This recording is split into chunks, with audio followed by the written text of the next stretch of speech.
পালাবদলের বাংলার ডাবল ইঞ্জিনের রেল তরতরিয়ে এগোচ্ছে 63টি রেল প্রকল্পের কাজ। কেন্দ্র রাজ্য সমন্বয় কেটেছে জমি জট।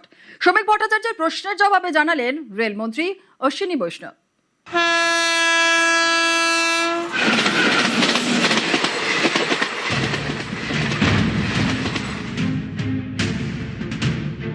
তৃণমূল আমলে জমি জট, বাংলায় থমকে ছিল একের পর এক রেল প্রকল্পের কাজ।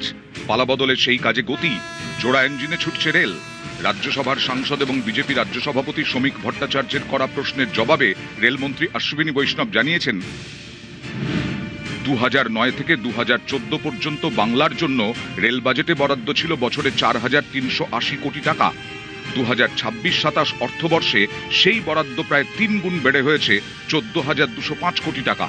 এছাড়াও নতুন রেল লাইন, ডাবলিং এবং গেজ সম্প্রসারণ সহ 63টি নতুন রেল প্রকল্পের কাজ চলছে বাংলায়। এর মধ্যে রয়েছে 1056 কিলোমিটার দীর্ঘ 14টি নতুন লাইন, বরাদ্দ 13,872 টাকা। এছাড়াও রাজ্যে চলছে 4টি গেজ কনভার্সনের কাজ। 1,201 কিলোমিটার লাইনে বরাদ্দ 3,676 কোটি টাকা। 10,401 কোটি টাকা খরচে চলছে 45টি লাইন দ্বিগুণ করার কাজ। বাংলার রেলে ডাবল ইঞ্জিনের গতি, তরতরিয়ে এগোচ্ছে রেল প্রকল্পের কাজ।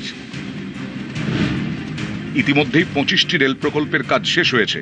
চলছে 36,651 কোটি টাকার আরও 21টি প্রকল্পের কাজ। পাশাপাশি রেলমন্ত্রী জানিয়েছেন, পালাবদলের বাংলায় কেটেছে জমি জট, কাঁধে কাঁধ মিলিয়ে কাজ করছে কেন্দ্র রাজ্য।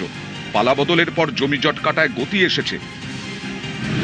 কালিয়াগঞ্জ বুনিয়াদপুর, নৈহাটি রানাঘাট তৃতীয় লাইন, সাঁইথিয়া বাইপাস, আনারা ও গৌরীনাথ ধাম রেল ফ্লাইওভার, নবদ্বীপ ঘাট, নবদ্বীপ ধামে নতুন রেল লাইনের কাজে পালাবদলের বাংলায় বাধা নয় জমি জট।